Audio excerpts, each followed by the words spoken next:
yo les voy a hablar de análisis contingencial, que van a decir, bueno, solamente sabe hablar de análisis contingencial. No exactamente, pero sí es uno de los propósitos, dado que de manera sorprendente, diría yo, en los últimos tiempos, oigo que hablan de análisis contingencial aquí, allá, en todos lados, dan cursos, cosas que pasan sin que uno haya tenido participación ni se haya uno enterado, ¿no? Entonces sí, parece un poco necedad, pero sí vamos a hablar de esto, sobre todo como para los que no conocen del tema, pues darles una, digamos, introducción al asunto. Los que conocen más del tema, pues simplemente hacer énfasis en algunos puntos. Entonces, bueno, empiezo. Empezar con una distinción. Yo les voy a decir una cosa, el análisis contingencial lo desarrollamos en conjunto, o sea, no, yo soy autora de libros, sí, de libro, pero la metodología la hicimos en conjunto, eh, dirigidas, francamente dirigidos por el doctor Emilio Rives, a quien espero que conozcan. Nos llevó rato trabajar esto, nos llevó mucho tiempo, lo estuvimos trabajando con él, varios compañeros, Eugenio Díaz González, Patricia Landa, y nos llevó rato hacer esto, a partir de una tremenda satisfacción de lo que estaba ocurriendo con las aplicaciones de la psicología. Entonces, cuando empezamos a hacer esto, lo primero es que todo el mundo estábamos con el mismo propósito, con la misma idea de que la psicología en algún momento debía convertirse en una ciencia consolidada. Entonces, aspirábamos a que en principio la psicología fuera una ciencia y ya después, como dicen por ahí, ya después Dios dirá, ¿no? Ya después vemos qué aplicamos, cómo lo aplicamos, etcétera.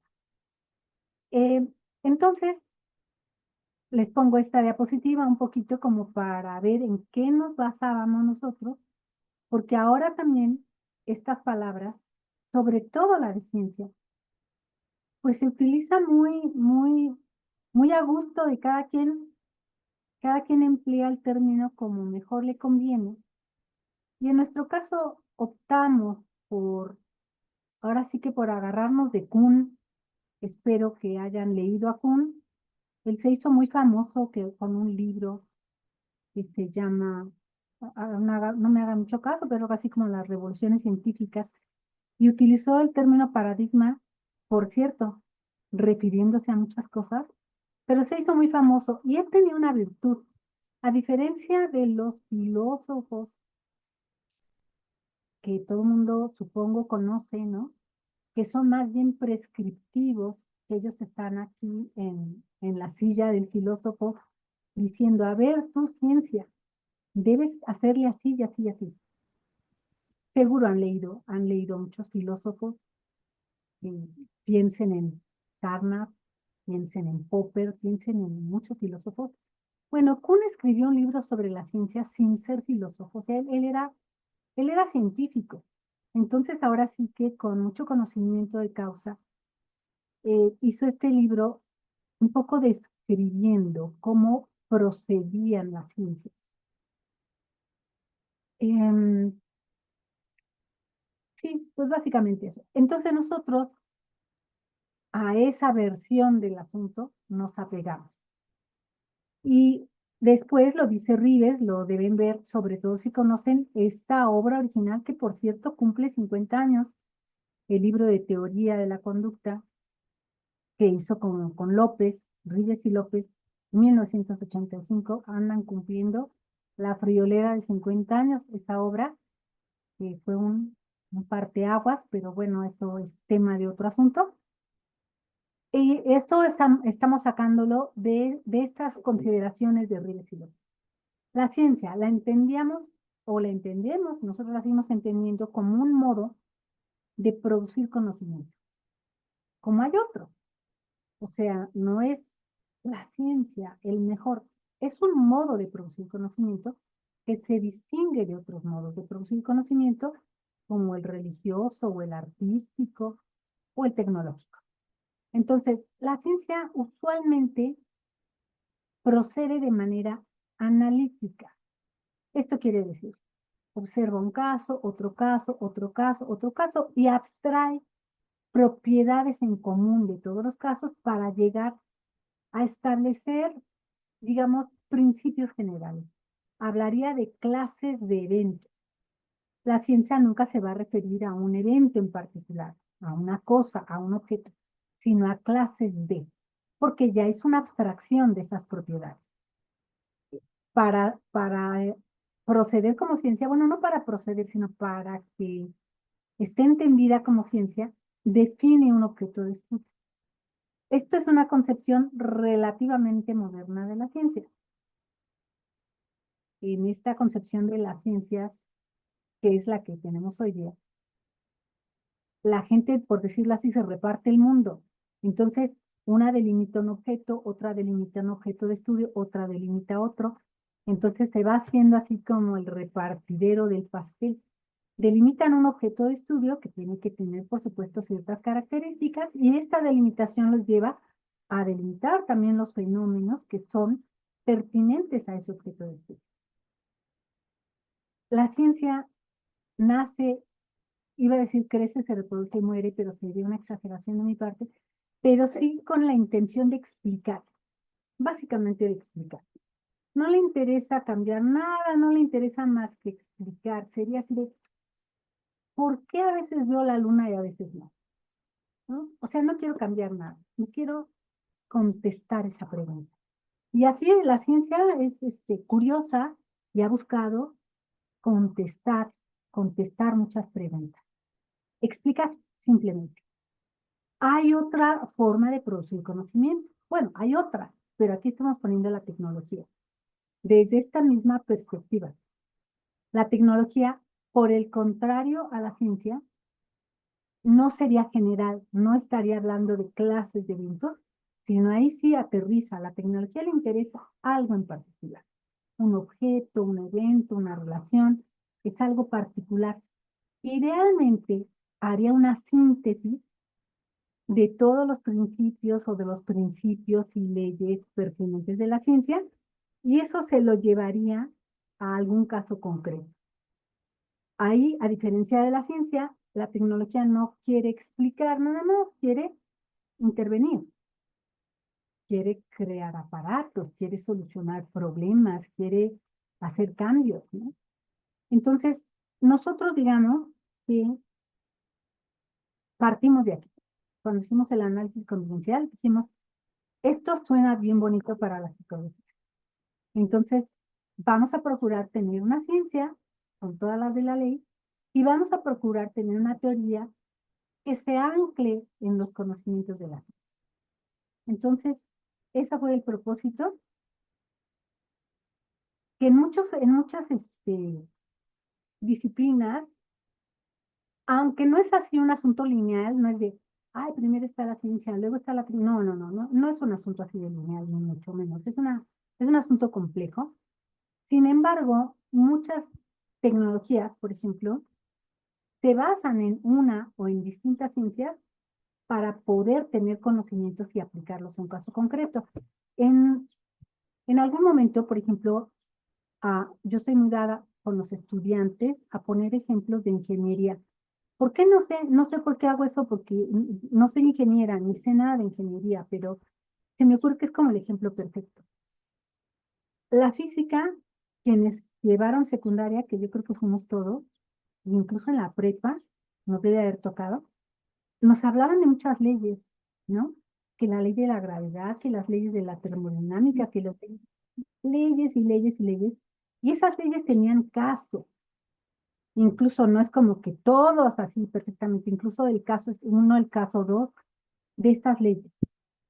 Entonces yo les pongo, usualmente, y ya debería de cambiarlo, por cierto, el ejemplo de un puente, pero es que el del puente se me hace tan ilustrativo del asunto.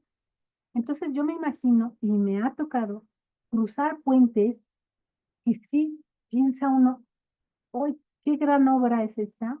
¿Cómo estamos cruzando, qué sé yo, una extensión enorme, ya sea encima del mar, o encima de un lago, o encima de la nada, de un risco, en un puente así gigante, y preguntarse cómo se sostiene esto, ¿no? No solo cómo se sostiene, cómo es que ahí van en ese puente, quién sabe cuántos coches, quién sabe cuántos camiones y trae, ¿cómo? Y así viéndolo con ingenieros, para llegar a esos puentes, saben física, necesariamente saben física.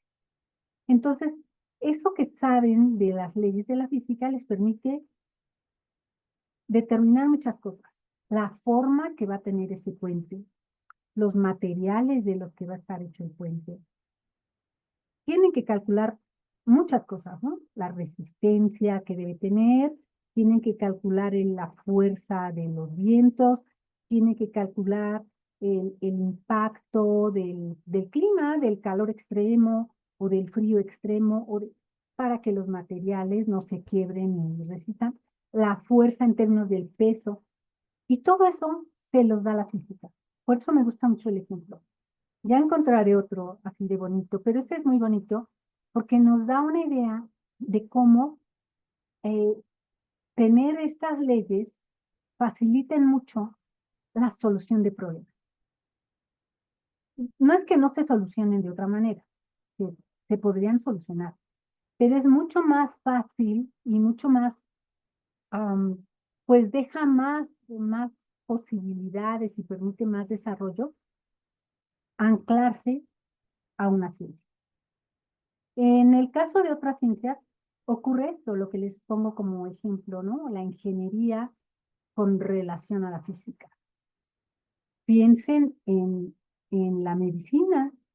Hoy día, a mí no deja de sorprenderme que hoy día la gente viva mucho más de lo que vivían hace décadas. O sea, hace décadas, ya para que alguien llegara a los 80 era así como un milagro. Y ahora es común estar viendo que tal tiene 80 y no sé cuántos, y otro tal 80 y tantos, y este 90, y este va a cumplir 100.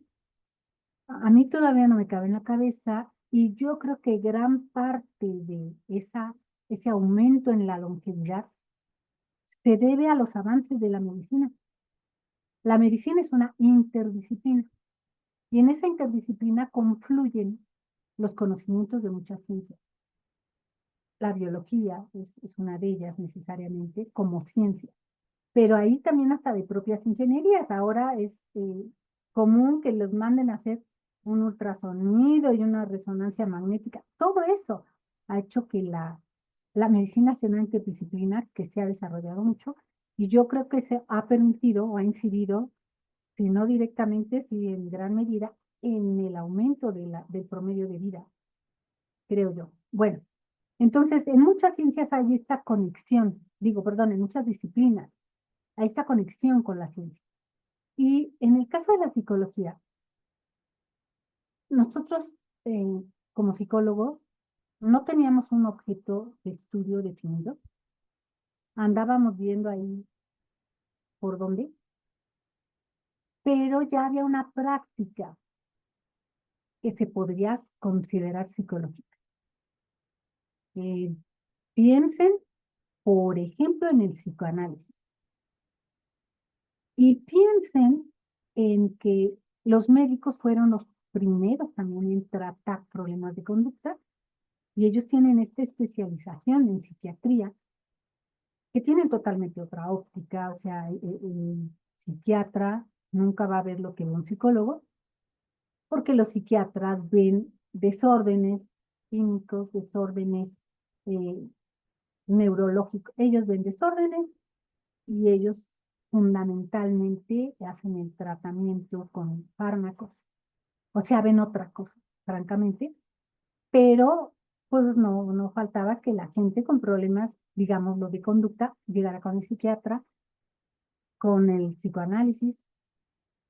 Otro asunto, ya existía todo eso, mientras que en un intento por hacer una ciencia, se batallaba con una y otra cosa, se trataba de definir un objeto de estudio, no siempre no, porque tenía problemas, este otro también tenía problemas, vamos a estudiar las ideas, no, mejor no, vamos a estudiar la percepción, no, mejor no. Y bueno, el que llegó, y a muchos no acaba de gustarles, pero la verdad es que el único que se atrevió a decir, este es nuestro objeto de estudio y lo vamos a estudiar y vamos a proceder como cualquier otra ciencia lo haría, ese fue Watson. Watson fue un parteaguas. Estamos hablando, imagínense, además de ya ahorita se ve para atrás y se ve muy lejano, pero Watson, y eso se los diría cualquier conductista, fue el padre de la psicología, en la medida en que hizo su manifiesto conductista. Y ahí dijo, los psicólogos, señores, estudiamos la conducta. Y podremos decir muchas cosas de Watson, pero nunca que no definió un objeto de estudio. Entonces, eso, eh, pues, abrió la puerta para que llegaran otras cosas sobre esa misma ley. Entonces, yo les pongo en esta esquemita cómo había muchas tecnologías pragmáticas, porque las tecnologías pragmáticas lo que tenían siempre en la mira es, vamos a resolver problemas. Y ni siquiera los problemas de todo el mundo, los problemas que en este momento nos solicitan casi siempre de forma institucional. Y entonces, pues ahí estaba, ¿no?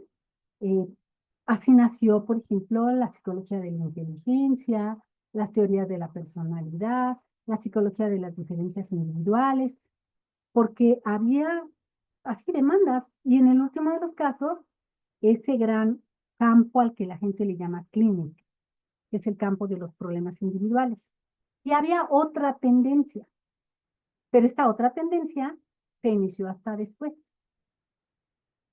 No sé si tienen un poquito claro en términos de esta historia que les platico del intento de vamos a hacer haciendo de la psicología una ciencia, no tanto una aplicación, sino una ciencia. En ese desarrollo donde Watson dijo, vamos a estudiar la conducta, después llegó Skinner. Y Skinner llegó así como a integrar cosas, algunos de los postulados de Watson, los retomó, digamos que los mejoró, se basó en todo el trabajo de la psicología rusa, en todo lo que sería la psicología del reflejo, en Watson, insisto, a Spencer le dio su lugar también, ¿por qué no? Y Skinner hizo una teoría, no le hubiese gustado que dijeran que teoría, porque él decía que era enemigo de las teorías, porque a Skinner lo que le gustaban eran los datos. Pero si ustedes leen Conducta de los organismos, contingencias de reforzamiento, la obra de Skinner, pues se van a encontrar ahí una teoría. Y a él le gustaba más bien el asunto de decir, esto es lo que ocurre en el laboratorio.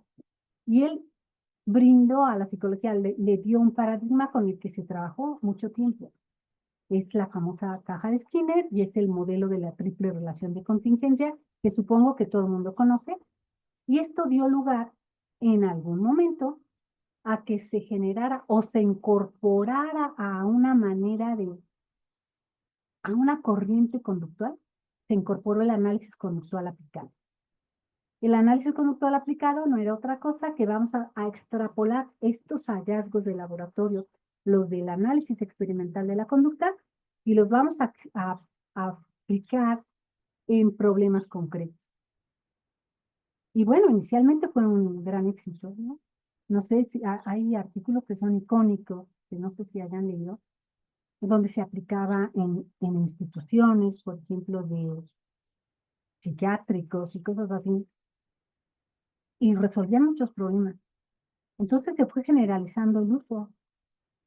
Ay, ya me pasé. Se fue generalizando el uso del análisis conductual aplicado. Tuvo grandes virtudes porque ahora en los journals científicos, pues había publicaciones de análisis conductual aplicado, ahora sí que voltearon a ver a la psicología como ciencia, ¿no? Bueno, y Skinner es en gran medida el responsable de que ahí nos puso en la mira de ahí está la psicología como una ciencia más. Entonces, pues fue muy interesante. Sin embargo, si han leído a Rives, Y Rivet lo viene señalando de rato atrás, incluso antes de la publicación de Teoría de la Conducta del 85, viene señalando las limitaciones que tenía el propio modelo. Tenía limitaciones importantes en distintos niveles. Y en el caso de las aplicaciones, pues fue muy evidente. Yo les comento cómo, por ejemplo, había definiciones muy puntuales en el análisis experimental de la conducta. Se sabía muy bien qué era un estímulo, qué era una respuesta, qué era un estímulo discriminativo, qué era un estímulo reforzante. Todo eso que tenía muy claro, eran definiciones muy precisas, funcionaba, digamos, bien, ¿no? Pero a la hora que se lo llevan y lo quieren aplicar, ahora sí que a diestra y siniestra empieza a haber problemas, no solo para conseguir cambios, sino para explicar los cambios. Y un poquito por no delimitar perfectamente el objeto de estudio, o porque se fue desvirtuando y los propios problemas que ella traía, ahora sí que nos empezamos a decir, se empezaron a meter el pie solo. Y había muchas cosas que se empezaron a desvirtuar. El término respuesta, que se refería a una ocurrencia puntual, discreta, que podías contar, a la hora que lo pasan al ambiente natural, pues se empieza a incluir todo tipo de cosas, ¿no? Que se sintió nervioso, pues respuesta. Que se casó, pues respuesta. Que se deprimió, pues respuesta. Entonces, empezaron los problemas importantes y yo creo que eso fue pues un disparador para que la gente volteara a otros modelos. Claro, en lugar de voltear hacia el mismo lado de, pero vamos a seguir siendo ciencia y vamos a ver cómo le hacemos para que no haya todas estas limitaciones, pues más bien se fueron del lado cognitivo, que yo no sé si ya platicaron de eso el día de ayer. El chiste es que mucha gente jaló para lo cognitivo y desde mi perspectiva no es la solución y ese brinda más problemas conceptuales y metodológicos de los que resuelve. Pero bueno, eh, el estado de la psicología aplicado era muy cuestionable. Les voy a platicar cómo incluso en la misma época de Skinner eran contemporáneos, no fueron cuates porque no quisieron, pero sí eran contemporáneos. Surgió Cantor, que no sé si ya hablaron de Cantor en el evento o si lo conocen, pero Cantor hizo una metateoría. ¿Qué significa esto? De alguna manera dijo cómo debe ser una ciencia psicológica. Cantor, todos los respetos para Cantor, cambió muchas cosas. Cambió es un decir, porque les digo yo que era contemporáneo de Skinner, pero con una propuesta totalmente distinta, incluso su definición de conducta. Para Cantor era la interacción del organismo total con su ambiente físico, biológico y o social, construida en la historia individual y modificable en y por el transcurso de su historia individual. Fíjense qué interesante porque simplemente al decir construida en la historia individual, ya nos quita un peso de encima y nos permite de todas, hacer una delimitación de, ok, esto nos toca y esto de aquí no es nuestro y esto tampoco es nuestro. Que si la psicología del mexicano, no, señor, eso no es nuestro, porque eso le pertenece a la ciencia histórico-social. O que, no, amor, si me pongo a hacer anécdotas no acabo, pero bueno, cuestiones biológicas que también éramos muy dados a incluirlas como parte de la psicología en el mismo paquete. Con esta definición, eso no. O sea que estamos estudiando la respuesta cardíaca y la respuesta al electromiógrafo. No, no, eso es biología. Entonces, él hizo grandes aportaciones. La unidad de análisis que él propuso rompe con muchas de las limitaciones que tenía el modelo skinneriano, porque el modelo skinneriano, y ustedes seguro lo saben, es el de la triple relación de contingencia, estímulo, respuesta, estímulo, que se incluye todo lo que sería condicionamiento respondiente y todo lo que sería condicionamiento operante, pero lo explica de una manera mecánica, digamos, donde la línea del tiempo es la línea del tiempo real, donde el análisis se vuelve molecular, donde no hay más que o es respondiente o es operante y no hay de otra. Y esa distinción tiene mucho que ver con incluso lo que se puede testimoniar en el tiempo real. En fin, entonces, a la hora que Cantor cambia la unidad de análisis, pues cambió todo, porque él habla de un campo de contingencias, un campo de relaciones de dependencia. Ese campo de relaciones de dependencia, insisto, tiene una gran diferencia, hace esa delimitación con respecto a los aspectos biológicos y con respecto a los aspectos sociales. Entonces, pues, hace un montón de cosas interesantes y permite a partir de ahí, pues, construir una teoría que rompe con esas limitaciones.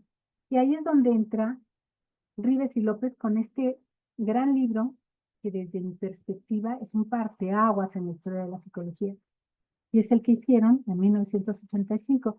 Ribes y López se basan en todo lo que había hecho Cantor, pero le añaden cosas, ¿no? Obviamente lo desarrollan y le añaden y aportan sobre todo una taxonomía funcional del comportamiento. Es como así wow, ¿no? La gran aportación. En su momento, en este libro, hablaban de que obviamente la conducta no podía tener el mismo nivel de complejidad toda. O sea, ¿cómo va a ser que sacarle punta a un lápiz pueda ser equiparable a desarrollar, no sé, una sinfonía?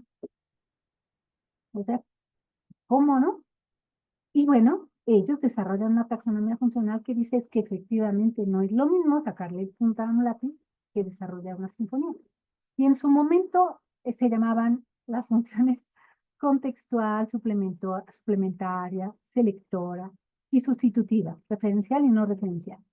Hoy día ya tienen otros nombres, por supuesto, ya son los contactos por extensión, bueno, ya son otros los nombres, aunque esencialmente es, ahí está la idea, esta idea evolutiva del comportamiento que puede ser más simple funcionalmente hablando, a no tan simple, a complejo, todo esto en términos funcionales. Es como la gran aportación de lo que hacen en este libro, y no solamente hacen esa aportación, ese es a nivel teórico, esa es la súper aportación, pero hay otras aportaciones, como por ejemplo, conllevan este análisis del lenguaje ordinario, que esa es otra gran diferencia que se da con la psicología interconductual, que se entiende que hay un lenguaje ordinario, que es el que usamos todos los días, que es con el que nos comunicamos todos, y que no tiene ningún problema porque se usa de acuerdo a Wittgenstein en distintos juegos. Nosotros podemos entender que se usa de acuerdo al contexto, y entonces, pues no hay problema, nos entendemos perfectamente. Puede haber una palabra para designar 10 cosas, pero nos entendemos porque lo usamos en el contexto. Esa palabra lo utilizamos en un contexto y a todos nos es claro. El problema con el lenguaje ordinario es que cuando pasa al lenguaje de la ciencia, e incluso al de la tecnología, resulta que el lenguaje ordinario es multívoco, que tiene muchos usos, pero el científico no puede ser multívoco. Imagínense que le vamos a andar diciendo electrón a lo que queramos. Pues no, así no son las cosas. Bueno, y entonces, ¿qué hacen Ribes y López? Y luego Ribes, y muchos seguidores de Ribes, hacen este análisis del lenguaje ordinario para decir, a ver, eso que en el tratado dice percepción, en realidad se refiere a 10. O eso que la gente le llama lenguaje, se refiere a no sé cuántas cosas, ¿no? Memoria, que aquí se usa como sustantivo, en realidad salió de un verbo. Y bueno, ese análisis del lenguaje ordinario es muy compatible y yo creo que empezó haciendo los Rives, empezaron haciendo los Rives y López, bien por ellos. Y la otra aportación es que hacen una desmitificación de las aproximaciones mentalistas. Déjenme ver cómo voy de tiempo, porque de todo les estoy hablando menos de análisis contingencial. No les voy a poder hablar de esto de las aproximaciones mentalistas porque me voy a llevar el resto del tiempo. Pero bueno, sí les voy a recomendar que lean a Rives en 1982, que lean a Rives en 1990 y que no dejen de leer a Ray, que es el que habló del fantasma en la máquina y de cómo es un mito y cómo es una creencia que hemos venido arrastrando terriblemente de creer que hay cosas que tenemos adentro de que no sabemos, pero aparentemente hay cosas que son las trascendentes, las importantes y las que van a explicarnos por qué nos comportamos como nos comportamos. Bueno, Rives y López desmitifican esto y Rives, sin López aún, lo ha desmitificado muchísimas veces. Esto es un error y en palabras de Ryle es un error categorial. Es un error que permea la psicología y yo diría nuestra cultura en general. Y la otra es que en este libro, Teoría de la Conducta, en el último capítulo, hay como ciertas directrices para la aplicación del conocimiento. Esto en 1975, de esas grandes directrices, la primera, bueno, ahorita se los platico. De todo esto surge el análisis contingencial.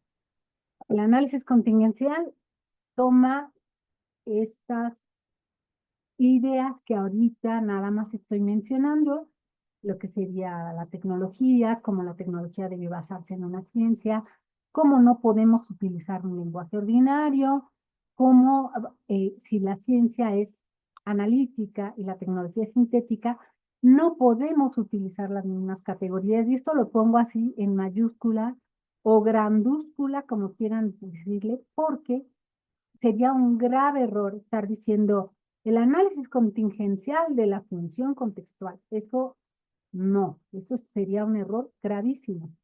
La taxonomía tiene sus conceptos, la teoría tiene sus conceptos, la tecnología tiene otros.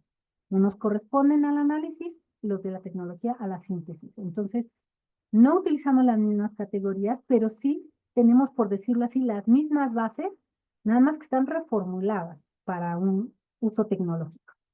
Entonces, el análisis contingencial, fíjense, este libro estaba saliendo en 1985 y creo que le trabajamos como, pues yo creo que sí, como un año más o menos, y se publicó el análisis contingencial por primera vez de una manera más breve en una revista en 1986. Sí, ya yo. Y en términos generales, ¿qué cambia? O sea, ¿qué nos da teoría de la conducta? Nos da, yo le pongo el qué, espero que eso se entienda, o sea, ¿y qué carambas vamos a aplicar? Bueno, pues vamos a ver qué vamos a aplicar ahora, conceptos, vamos a tener esta forma de explicar naturalista, tal y como lo proponen Rives y López en el libro. Nosotros acá también lo que expliquemos lo vamos a abordar sin aludir a cogniciones, variables internas, cosas raras, nada de eso. O sea, vamos a abordarlo con esta unidad de análisis que nos permite entender muchos fenómenos sin andar creyendo que hay cosas adentro que son más relevantes. Entonces vamos a hacer un qué naturalista, vamos a entender el comportamiento como una red de relaciones donde no solamente hay ocurrencias, sino también disposiciones.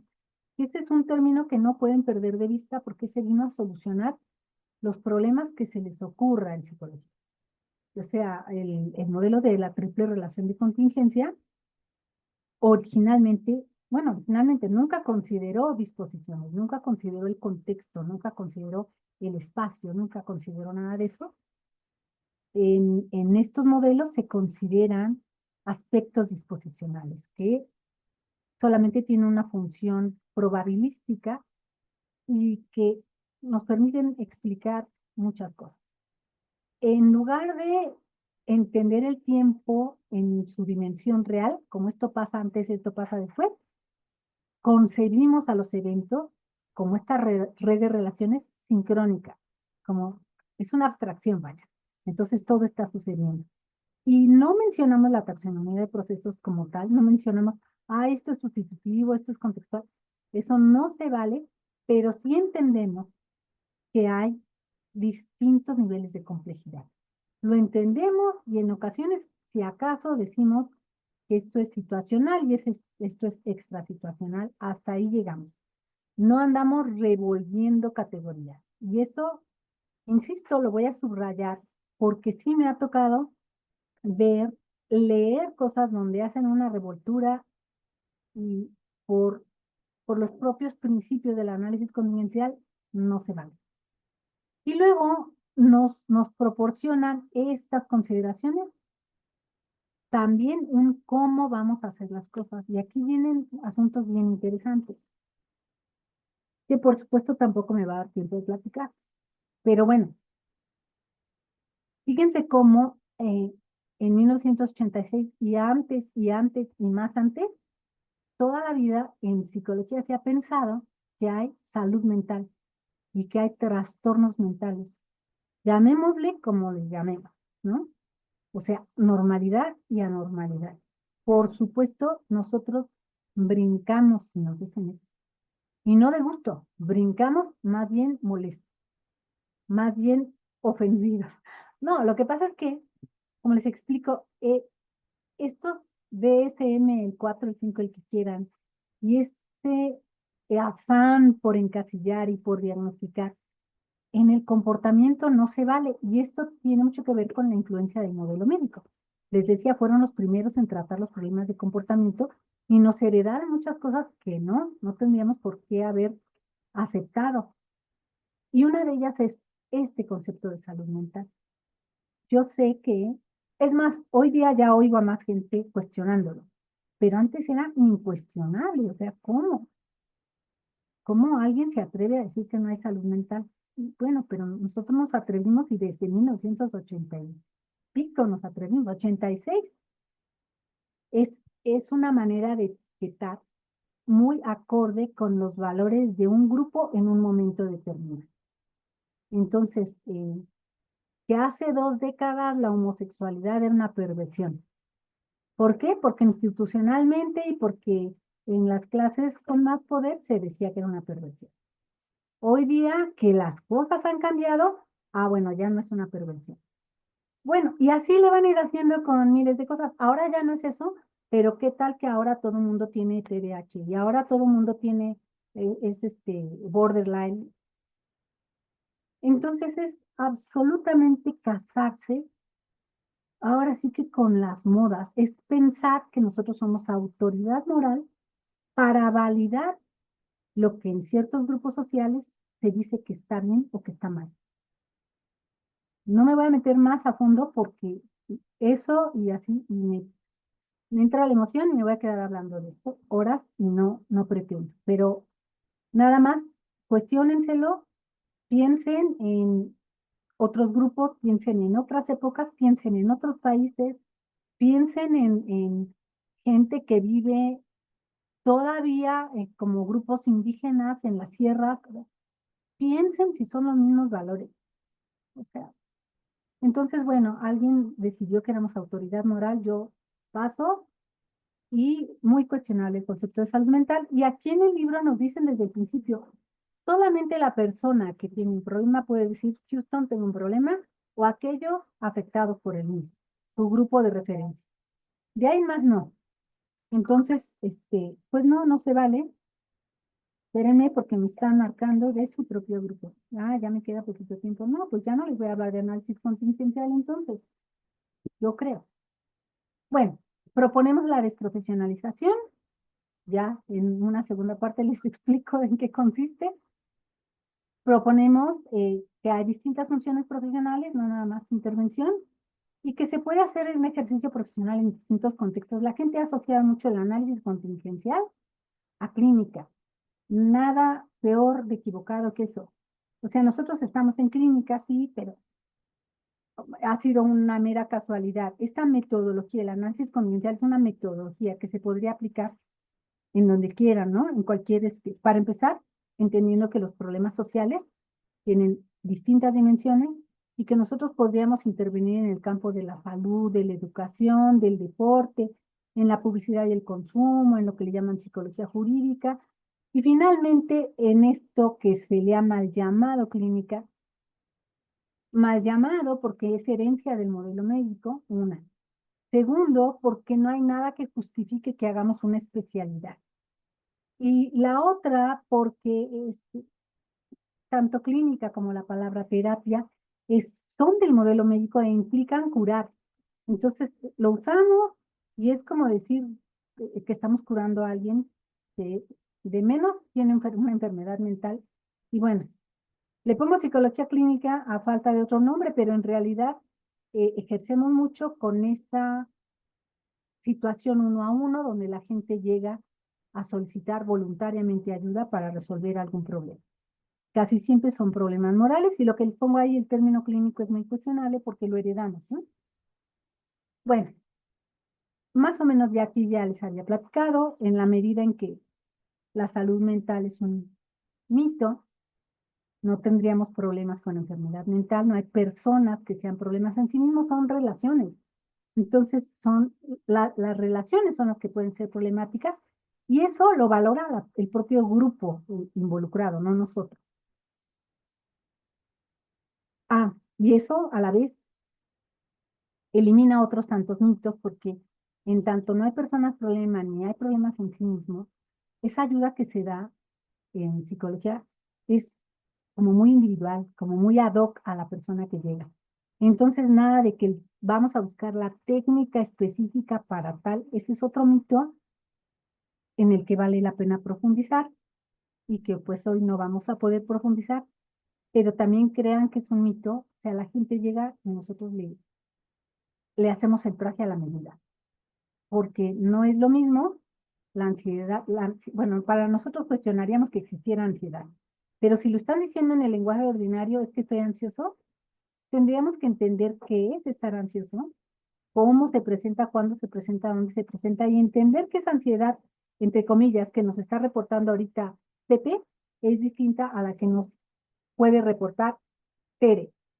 Y que incluso Pepe ahorita dice estar ansioso en este momento, pero el año pasado que estuvo ansioso era otro el problema. Entonces, por eso no usamos manuales diagnósticos, ni vamos a sacar técnicas, porque las técnicas, si tratando de desarrollar técnicas para cada problema, pues tendrían que ser miles de millones, de millones, de millones de, de técnicas, uno para cada caso singular. Entonces, desde el principio decimos eso no va con nosotros. Le decimos que el análisis contingencial es un sistema en general y como sistema tiene estos 4 dimensiones, microcontingencial, macro, disposiciones y conducta de otras personas, lo usamos como sistema para investigaciones. O sea, esta vez quiero investigar algo y nada más está involucrado en investigación, asuntos del sistema macrocontingencial. Y lo usamos como metodología. Y en la metodología sí hacemos un análisis de un comportamiento y luego ya vamos aplicando pasos de la metodología, depende de lo que vamos a hacer. Prevención o intervención, ¿no? Por ejemplo, o planeación. Y en la metodología estos son los pasos. Sistema macrocontingencial, microcontingencial, génesis del comportamiento, análisis de soluciones, planeación, aplicación y evaluación del tratamiento. Y en ese orden, ¿no? Aquí hay una fe de ratas, este va antes. Bueno, primero empezamos con sistema microcontingencial, porque el sistema macro siempre va a ser relativo a un micro. Ahí me van diciendo, por favor, cómo voy de tiempo, me van diciendo 3, 2, 1, 0. Sistema microcontingencial, para nosotros es esta red de relaciones, definimos en el contexto de ayuda uno a uno, porque esto puede cambiar dependiendo del contexto.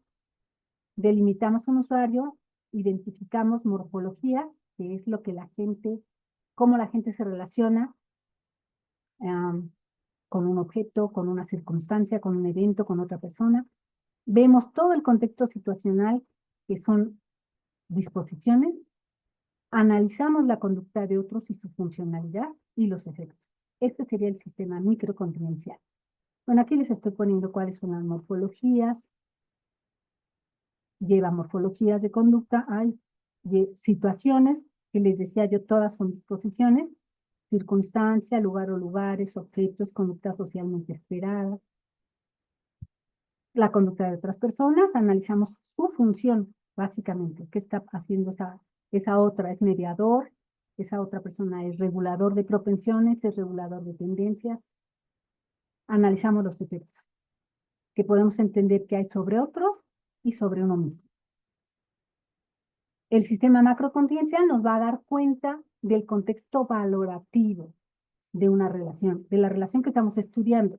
Entonces ahí hay un criterio, vamos a ver el criterio que nos indica cuál es la norma a la que está haciendo que esto se valore como problemático, y a partir de ahí vamos a hacer un análisis de correspondencias, qué tanto lo que hace la persona a la que estamos analizando se corresponde con las prácticas de su grupo,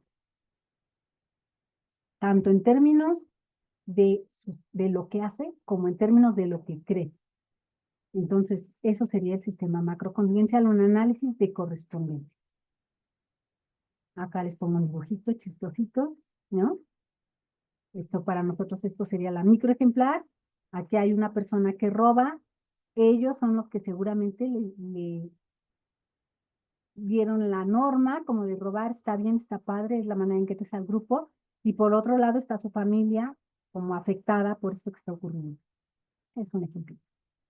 Entonces hacemos esto, cuáles son los valores criterio, identificamos la relación que está funcionando como ejemplo, la relación que se está valorando como problema, y analizamos un montón de correspondencias. Esto sería un análisis macro. Me voy rápido, hacemos la historia en términos de la disposicionalidad para que ocurra lo que hoy está ocurriendo. Hacemos, y esta es una parte importantísima, un análisis de soluciones, eso lo hacemos con el usuario, que casi siempre, parece mentira, pero casi siempre ahí es donde dicen, y hay grandes cambios a veces en esta fase, porque estamos tratando como de orientarlo, ahora sí que para que piense en términos muy coloquiales, y empecemos a encontrar las soluciones, viendo si tenemos que hacer cambios de creencias, de prácticas valorativas, o cambios simplemente en cómo se están dando las relaciones con otro, o tiene que aprender a hacer cosas, o tiene que simplemente ser mucho más preciso en lo que hace, o de plano esta relación no jala, vámonos a otra, esta la damos por muerta. En fin, empezamos a tratar de que la gente piense por dónde está el problema y cómo lo puede resolver. Y les digo a veces aquí, oh, sorpresa, cambios, empiezan a reportar muchos cambios. La intervención, les decía yo, no nos da por desarrollar técnicas simplemente porque no es la lógica con la que vamos por la vida. Tenemos una lógica bien distinta para analizar esto, entonces no sería la incongruencia más absoluta que nos pusiéramos a generar técnicas. Utilizamos algunas y también lo voy a subrayar, que sean compatibles con lo que hacemos, de menos que sean conductuales. O sea, que alguien me diga, pues hipnosis, yo sí brinco, si me dicen eso. No, porque si nos ponemos a pensar que cualquier cosa puede generar un efecto, sí, pero cualquier cosa la vamos a poder programar como una estrategia de intervención, yo diría que no, que tenemos que tener un mínimo de congruencia. Entonces podemos usar algunas cosas que sabemos que funcionan, que son de origen conductual, digamos, y otras tantas las vamos desarrollando, tratando de ver qué queremos que cambie y aplicando estos criterios funcionales. Si ven, en ningún momento dice técnicas para ansiedad, para depresión, para borderline. No, eso no va con el análisis contingencial. Vamos viendo qué tenemos que hacer, cambiar disposiciones, cambiar conducta propia, que la gente adquiera, que la gente precise lo que sabe hacer, que lo haga en mejores momentos, que altere los efectos que están teniendo, que altere la tendencia a esta conducta que es como hábito tan repetitiva, que la altere, ¿qué queremos? O que el propósito sea cambiar de conducta de otro o cambiar sus creencias. En ese sentido, elegimos o diseñamos las estrategias de intervención. Y por último, lo evaluamos. Esta no cabe completa porque es una tabla enorme y muy detallada, pero digamos que a grandes rasgos evaluamos qué estamos utilizando, le llamamos procedimiento a cualquier cosa, ¿eh? O sea, puede ser una instrucción, hazle así, y en una de esas esa es el procedimiento, y vemos que va cambiando. Eso tenemos todo un código para poner, está cambiando tal cosa, está cambiando conducta propia con efectos disposicionales. Ponemos en qué momento cambió y qué cambió. Consideramos, por supuesto, que toda la interacción que tiene el psicólogo con un usuario, toda la interacción es la que genera cambios. No una parte, no la estrategia de intervención, sino prácticamente desde el momento en que empiezas, en que conoces a tu usuario, lo recibes y empiezas a hablar con él. Desde ahí se generan cambios. Les hablaría de más cosas, pero ya no voy a poder, ya no me va a dar tiempo, especialmente si quieren hacer algunas preguntas, ya no me va a dar tiempo. Insistir en qué es esto, en que decir, ay, pero que no tienen técnicas, pues es no entender, no entender que no tenemos técnicas porque es una lógica distinta. Entonces, en términos generales, el análisis conciencial es lo que surge como metodología y como sistema para el ámbito profesional, en el contexto que sea. Hay un libro que compiló Winter Reina, no sé si han oído hablar de él. Si no, ténganlo en la mira porque está haciendo cosas bastante interesantes. Y Winter compiló un libro hace, no sé si 2 años o 3, de aplicaciones del análisis contingencial en distintos contextos. Y ahí hay algún capítulo que tiene que ver con educación. Winter ha estado trabajando mucho en psicología jurídica. O sea, el análisis contingencial no es clínico, pues, usamos un nombre coloquial.